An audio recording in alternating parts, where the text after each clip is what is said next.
Okay, let's move on to standard 13. Let's look at the overall standard here.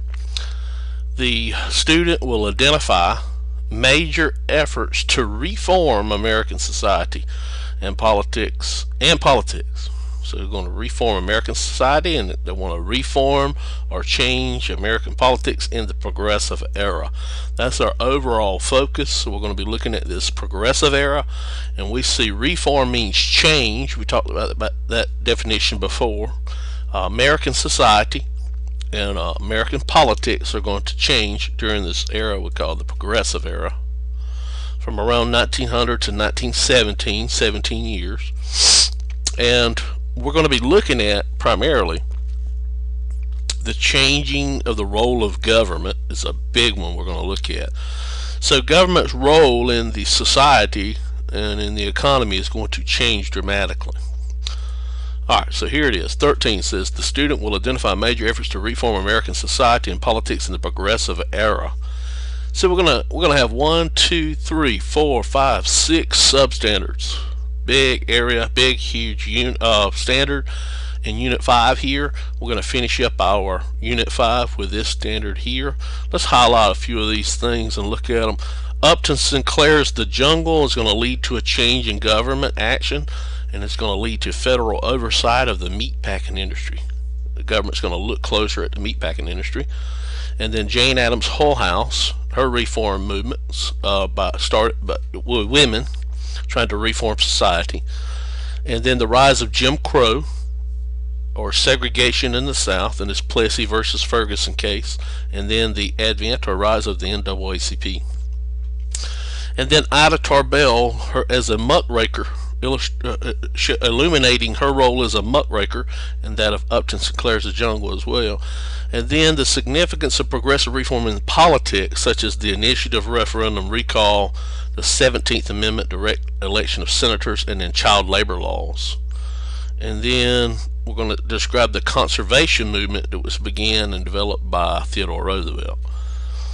Alright, so let's look at what changes. If you recall from our discussion of the new breed of politicians that come out after the Civil War, they were about big business and helping big business in this industrialization period, and they were helping railroads and oil and steel, and they run under this policy known as laissez-faire or laissez-faire. And we did use the vocabulary word laissez-faire. Means it's a French word that means let do or let them do, leave them alone, hands off. We talked about that, and in reference to the role of government and business. Let businesses do, leave them alone, don't regulate them, don't mess with them. So laissez-faire is a policy.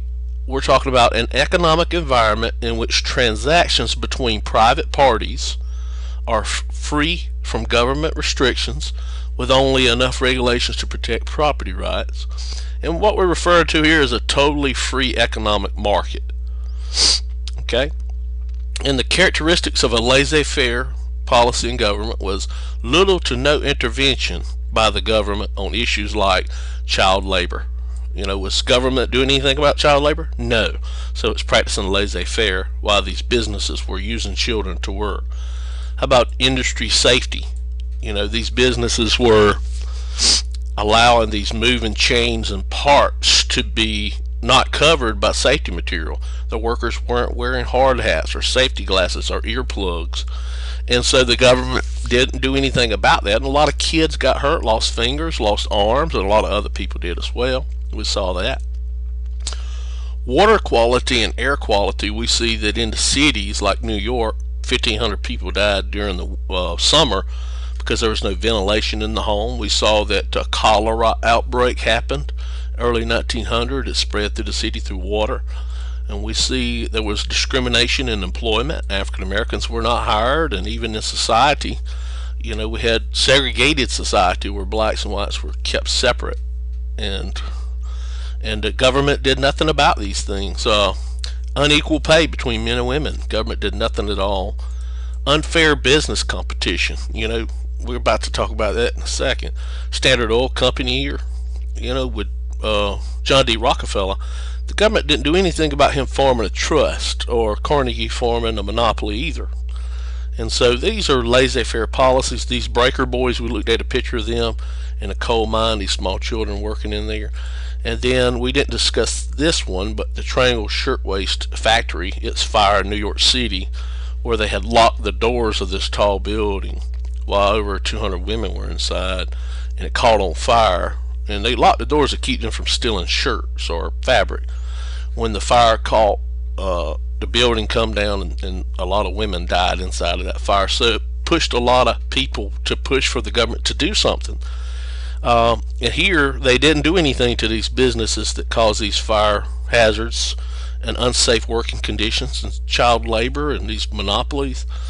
And some non-examples of laissez-faire today that we have: OSHA, Occupational Safety and Hazard Administration, is actually a government regulatory agency that goes out and checks for fire code and safety things in these businesses. And child labor laws, we have laws against working children.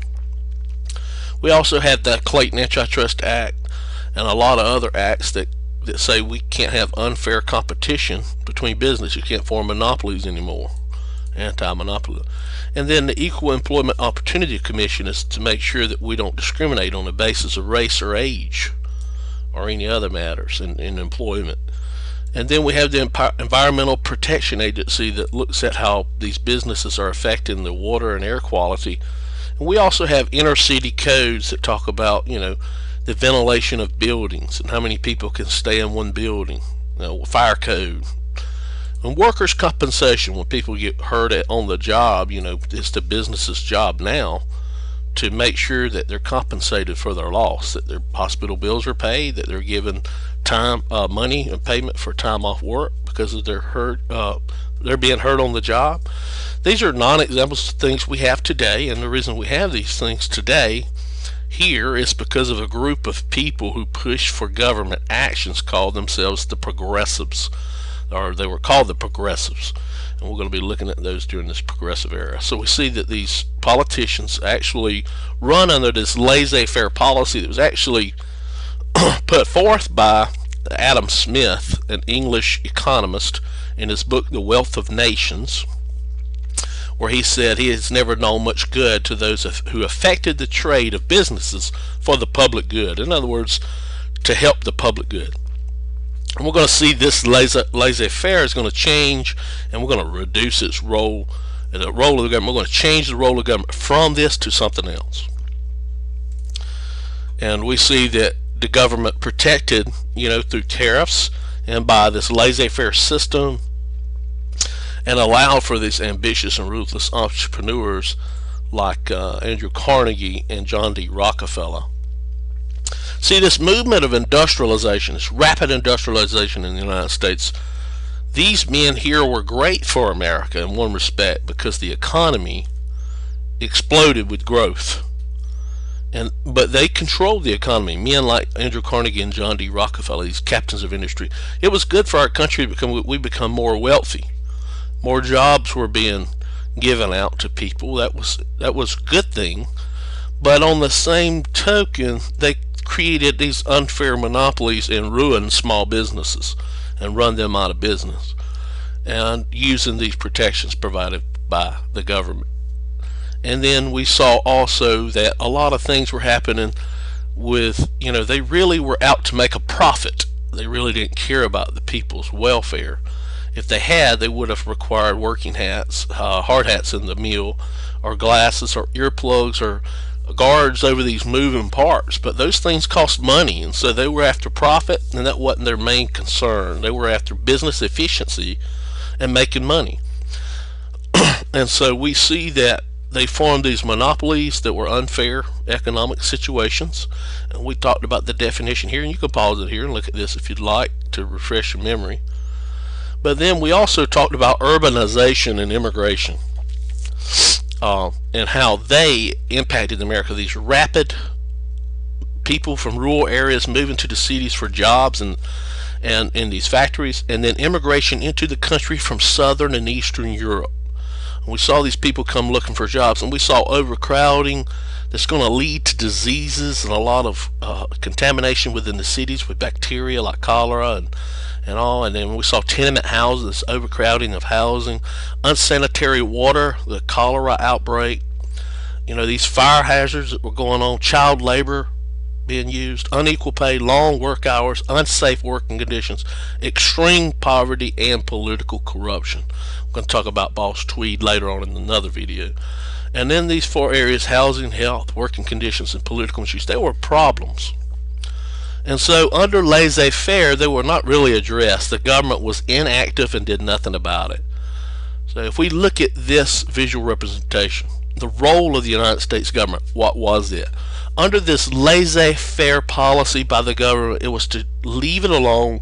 Don't mess with trade, don't mess with business. Adam Smith said in his Wealth of Nations, be inactive. Don't do anything at all. And that's exactly what they did. And these problems surfaced under rapid industrialization, and then under rapid immigration and urbanization, the growth of these cities and overpopulation of them. The government stood back and did nothing at all. But during the progressive era, a group of people are going to come out and they're going to call for the government to change its role to be active, to do something about these problems. That democracy requires that government do something to help the people, contrary to what Adam Smith said. So this is going to be the change of the role in the United States government. It's going to change from inactive to active, and we're going to look at how those happen. So progressive era from 1900 to 1917 was a movement that called for more government action in the regulation of business, in the regulation of the work environment, and called for laws governing morality, standards in education, and city development to improve society's ills. Some characteristics they called for were minimum wage laws, child labor laws, 40-hour work weeks, safety laws, laws protecting unions. And some examples that are going to come out of this are the Meat Inspection Act, the conservation movement to save the forest in the West. Non-examples are laissez-faire, hands-off policies.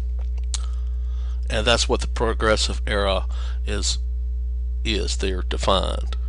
Okay, so we look at this movement that call for more government action and regulation of business work environment, call for these laws. Okay, so we're going to see the role of the government change from inactive to active, and that brings us to 13A.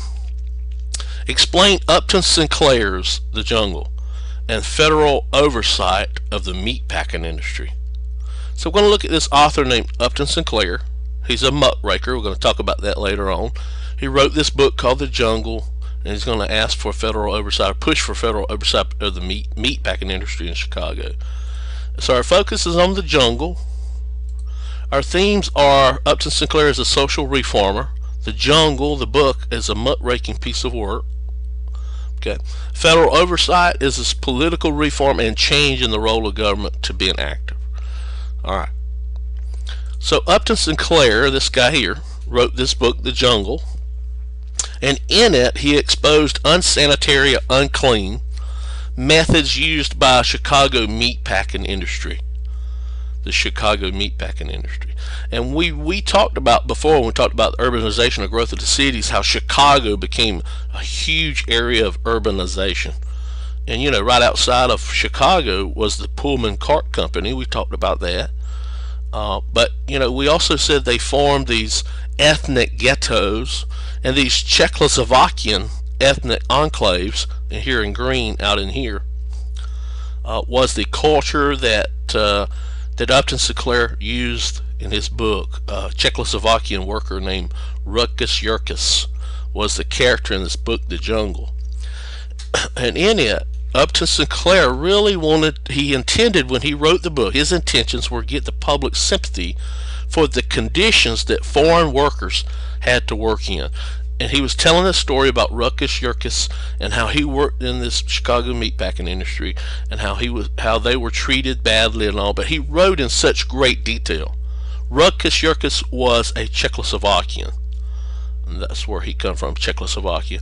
But Upton Sinclair wrote in such great detail that he opened up some details about the sanitary conditions within the factory, and it made the public sick to their stomach.